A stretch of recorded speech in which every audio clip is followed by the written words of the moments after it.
Antarctica वो धरती का कोना है जहां सिर्फ बर्फ और बर्फीले तूफानों का राज है।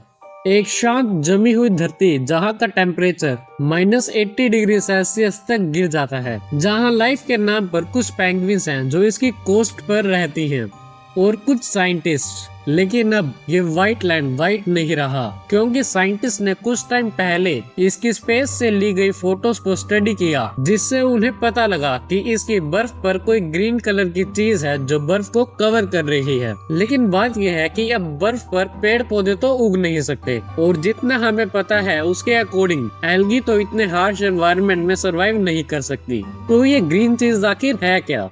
रिसर्चर्स के अकॉर्डिंग ये ग्रीन चीज एल्गी ही है, जिसने अपने आप को इतने हार्श कंडीशंस में रहने के लिए अडेप्ट कर लिया है। तो अब सबसे पहला सवाल ये कि एल्गी एंटार्क्टिका में आखिर आई कैसे? तो साइंटिस्ट ने ये नोटिस किया है कि ये एल्गी वहाँ पहले से ही एग्जिस्ट करती थी, मगर अब ये ज्यादा विजिबल हो रही है, और इसका मेन रीजन है क्लाइमेट चेंज। और इंटरेस्टिंग बात तो ये है कि एल्गी सर्वाइव करने के साथ साथ बढ़ भी रही है। ये अलग अलग कलर्स में दिख रही है, जैसे कि रेड, ग्रीन और पिंक, लेकिन ज्यादा क्वांटिटी ग्रीन कलर की है। साइंस के अकॉर्डिंग देखा जाए तो ये एल्गी, जिसे स्नो एल्गी भी कहते हैं, अपने सेल्स में एक स्पेशल पिगमेंट प्रोड्यूस करती है जो इसे कलरफुल बनाता है, और ये कलर्स इनके लिए सनस्क्रीन का काम करते हैं, क्योंकि एंटार्क्टिका की सनलाइट काफी हार्श है। और ये एल्गी इन कलरफुल पिगमेंट्स के जरिए अपने आप को यूवी रे से प्रोटेक्ट करती है।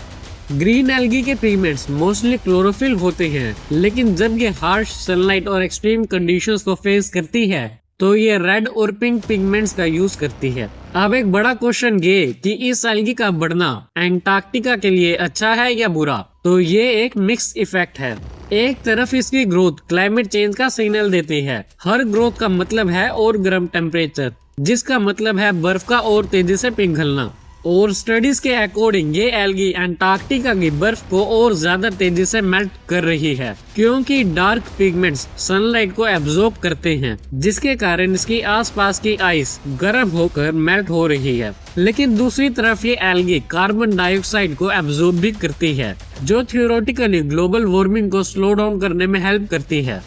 अब एंटार्क्टिका पर यह सब होना हमारे लिए अच्छा नहीं है, और वो ऐसे कि एंटार्क्टिका एक रिफ्लेक्टिव सरफेस है।